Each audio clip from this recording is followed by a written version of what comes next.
দক্ষিণ এশিয়ার ভূ রাজনীতিতে কি তবে প্রলয়ঙ্করী কোনো ঝড়ের পূর্বাভাস পাওয়া যাচ্ছে? বাংলাদেশের প্রধান সমুদ্র বন্দরে নোঙর করেছে বিশাল এক কার্গো জাহাজ, আর সেই জাহাজ থেকে একে একে নামানো হচ্ছে চীনের তৈরি ৩০০টি অত্যাধুনিক কাস্টমাইজড যুদ্ধ ট্যাঙ্ক। এই খবরটি দাবানলের মতো ছড়িয়ে পড়তেই দিল্লির সাউথ ব্লকে শুরু হয়েছে জরুরি তৎপরতা। প্রশ্ন উঠেছে, হঠাৎ কেন এত বিপুল সংখ্যক বিধ্বংসী যুদ্ধাস্ত্র বাংলাদেশে? তবে কি চীনের এই সামরিক চালের আসল লক্ষ্য ভারত? সীমান্ত কি তবে সত্যি নিমেষেই ছারখার হয়ে যাবে? আজকের ভিডিওতে জানবেন এমন সব তথ্য যা মিডিয়ায় আপনি কখনোই শোনেননি। তাই শেষ পর্যন্ত ভিডিওটি দেখুন, কারণ শেষে লুকিয়ে আছে আসল রহস্য।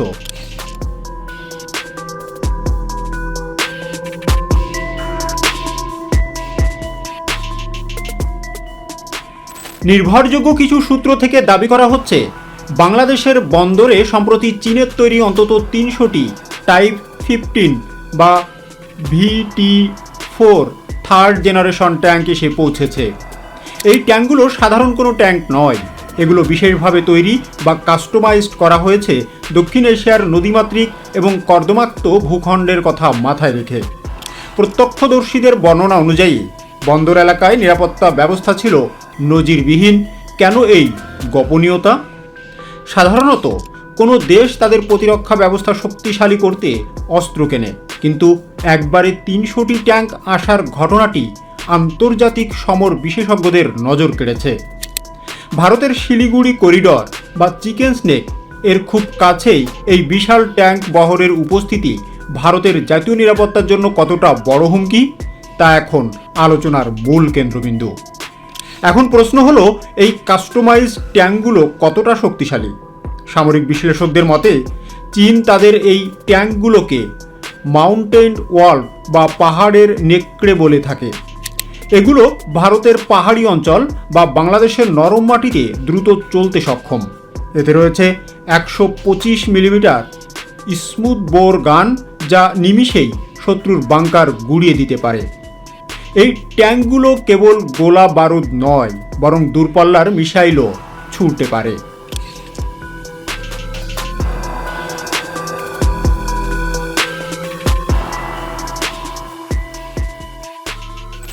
যদি এই ৩০০ ট্যাঙ্ক সীমান্ত বরাবর মোতায়েন করা হয়, তবে ভারতের পূর্ব সীমান্ত রক্ষা করা সেনাবাহিনীর জন্য এক বিশাল চ্যালেঞ্জ হয়ে দাঁড়াবে। সমর বিশেষজ্ঞদের মতে এই ধরনের অস্ত্রশস্ত্রের সমাবেশ সাধারণত কোনো বড় অপারেশনের প্রস্তুতির অংশ হিসাবেই দেখা হয়। ভারতের জন্য সবচেয়ে বড় দুশ্চিন্তার কারণ হলো ভৌগোলিক অবস্থান।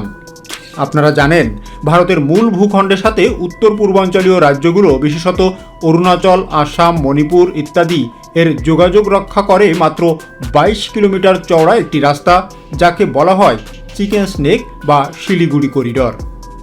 এখন কল্পনা করুন, যদি বাংলাদেশের অভ্যন্তরে এর থেকে বা সীমান্ত থেকে ৩০০টি চীনা ট্যাঙ্ক এই করিডর লক্ষ্য করে এগিয়ে আসে, তবে মাত্র কয়েক ঘন্টার মধ্যেই ভারত তার ৭টি রাজ্য থেকে বিচ্ছিন্ন হয়ে যেতে পারে। চীনের এই স্ট্রিং অফ পার্লস বা ভারতকে চারদিক থেকে ঘিরে ফেলার যে নীতি, এই ৩০০ ট্যাঙ্কের আগমন কি তারই অংশ? ভারতের গোয়েন্দা সংস্থাগুলো এখন খতিয়ে দেখছে বাংলাদেশের এই সামরিক আধুনিকায়নের আড়ালে বেইজিংয়ের কোনো গভীর নীল নকশা আছে কিনা।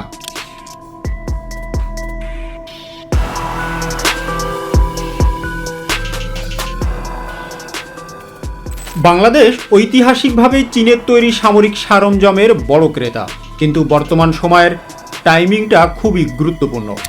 বাংলাদেশের সরকার পরিবর্তন এবং পরবর্তী অস্থিরতার মধ্যে ভারতের সাথে সম্পর্কের যে টানাপোড়েন তৈরি হয়েছে, তাতে কি চীন সুযোগ হিসাবে ব্যবহার করছে? আন্তর্জাতিক সম্পর্ক বিশ্লেষকরা বলছেন, চীন চাইছে বাংলাদেশকে ব্যবহার করে ভারতের উপর চাপ সৃষ্টি করতে।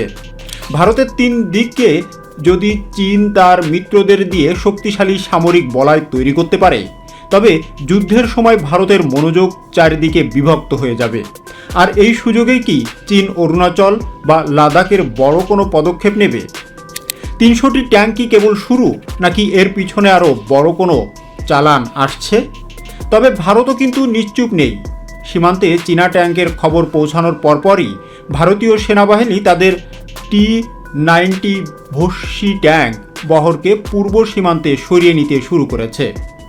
সীমান্তে বাড়ানো হয়েছে ড্রোন নজরদারি। স্যাটেলাইট ইমেজের মাধ্যমে প্রতিটি মুহূর্তের মুভমেন্ট ট্র্যাক করা হচ্ছে। ভারতের ডিফেন্স এক্সপার্টদের মতে ভারতের এয়ারফোর্স বা আইএএফ এই পরিস্থিতির মোকাবেলায় প্রস্তুত। রাফায়েল এবং সুখোই যুদ্ধ বিমানগুলো শিলিগুড়ি ও হাসিমারা এয়ারবেসে স্ট্যান্ড বাই মোডে রাখা হয়েছে। ভারত বার্তা দিচ্ছে, আঘাত আসলে তার পাল্টা জবাব হবে দ্বিগুণ শক্তিশালী।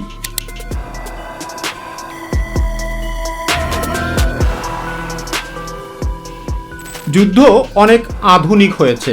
ড্রোন ব্যবহার করা হচ্ছে, নতুন নতুন এয়ার ডিফেন্স সিস্টেম তৈরি হচ্ছে। তবে এখনও যুদ্ধে অপরিহার্য হালকা ওজনের ট্যাঙ্ক। সম্প্রতি সামনে এসেছে ভারতের সাম্প্রতিকতম ট্যাঙ্ক জোরাওয়ার। ডিআরডিও এর সঙ্গে যৌথ উদ্যোগে এই ট্যাঙ্কটি তৈরি করেছে লারসেন অ্যান্ড ট্রুবো সংস্থা। যুদ্ধক্ষেত্রে জোরাওয়ারকে মোকাবেলা করতে হতে পারে চীনের লাইট ট্যাঙ্ক টাইপ 15-এর। দুই দেশের হাতেই রয়েছে প্রযুক্তিগত দিক থেকে দারুণ উন্নত দুটি ট্যাঙ্ক। কিন্তু এই দুই ট্যাঙ্কের মুখোমুখি মোকাবেলা হলে কি হবে? জিতবে কে? দেখে নেওয়া যাক প্রযুক্তিগত, বৈশিষ্ট্যগত এবং কৌশলগত দিক থেকে কোন ট্যাঙ্ক এগিয়ে আছে।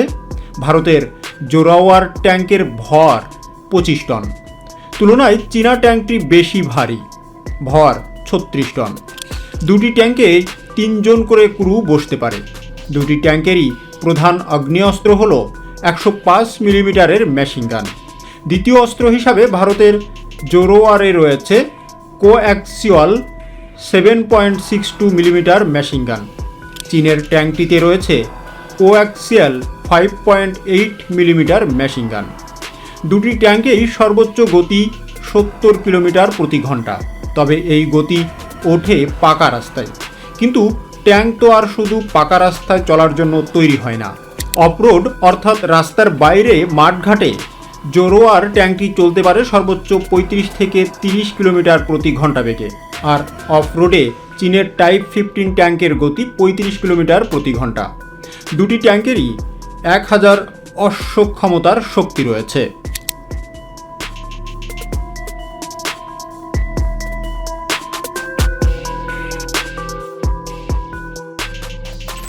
এবার দেখে নেওয়া যাক কোন কোন জায়গায় চীনের টাইপ 15 ট্যাঙ্কের থেকে এগিয়ে রয়েছে জোরাওয়ার ট্যাঙ্ক। টাইপ 15 ট্যাঙ্কের তুলনায় পাওয়ার টু ওয়েট অনুপাতে অনেক এগিয়ে রয়েছে জোরাওয়ার ট্যাঙ্ক। আগ্নেয়াস্ত্র ক্ষমতাতেও এগিয়ে জোরাওয়ার। সুরক্ষা, নজরদারি এবং যোগাযোগের দিক থেকেও এগিয়ে রয়েছে জোরাওয়ার। নিচ দিয়ে উড়ে যাওয়া কপ্টার, শত্রুপক্ষের প্রতিরোধ ব্যবস্থা, শত্রুপক্ষের শক্ত ঘাঁটিগুলি ধ্বংস করার জন্যই নকশা করা হয়েছে এই ট্যাঙ্কটি। 70 কিলোমিটার প্রতি ঘন্টা সর্বোচ্চ গতির সঙ্গে ট্যাঙ্কটি স্থলে ও জলেও চলতে পারে। ফলে জোরাওয়ার ট্যাঙ্ক কৌশলগত যোগাযোগের ক্ষেত্রে বড় সুবিধা দেয়। 3 জন ক্রু মিলেই ট্যাঙ্কটিতে চালাতে পারে বলে ম্যান পাওয়ারও অনেক বেঁচে যায়। এর পাশাপাশি জোরাওয়ার ট্যাঙ্ককে আকাশপথে, রেলপথে বা সড়ক পথে বয়ে নিয়ে যাওয়া যায়। ফলে এই ট্যাঙ্ক মোতায়েন করাটাও অনেক সহজ হয়। এই পরিস্থিতি কেবল দক্ষিণ এশিয়ায় সীমাবদ্ধ নেই। আমেরিকাও এই অঞ্চলের পরিস্থিতির উপর তীক্ষ্ণ নজর রাখছে। চীনের এই আগ্রাসী মনোভাব যদি ভারতকে বিপদে ফেলে, তবে ওয়াশিংটন কি ভারতের পাশে দাঁড়াবে? 300 ট্যাঙ্কের এই সংবাদ যদি সত্য হয়, তবে আমরা হয়তো দক্ষিণ এশিয়ায় এক নতুন সিনাও যুদ্ধের যুগে প্রবেশ করতে যাচ্ছি। সীমানায় উত্তেজনা মানেই সাধারণ মানুষের মনে আতঙ্ক। আমরা চাই না কোনো রক্তক্ষয়ী যুদ্ধ হোক, কিন্তু জাতীয় নিরাপত্তার প্রশ্নে কোনো আপোষ নেই। আপনাদের কি মনে হয়, বাংলাদেশের বন্দরে এই 300 চীনা ট্যাঙ্কের আগমন কি কেবল সাধারণ প্রতিরক্ষা চুক্তি, নাকি ভারতের জন্য বড় কোনো সংকেত? চীন কি সত্যিই বাংলাদেশকে ব্যবহার করে ভারতকে দুর্বল করতে চায়? আপনাদের মতামত আমাদের কমেন্ট বক্সে জানান। আপনি কি মনে করেন, আমাদের সেনাবাহিনী যে কোনো হামলা মোকাবেলায় প্রস্তুত? আমাদের চ্যানেলটি সাবস্ক্রাইব করুন এবং এই ধরনের আরও গভীর বিশ্লেষণমূলক ভিডিও পাওয়ার জন্য চ্যানেলটি সাবস্ক্রাইব করে পাশে থাকা বেল আইকনটি প্রেস করতে ভুলবেন না। খুব শীঘ্রই দেখা হবে আপডেটেড কোনো বিষয় নিয়ে। ধন্যবাদ।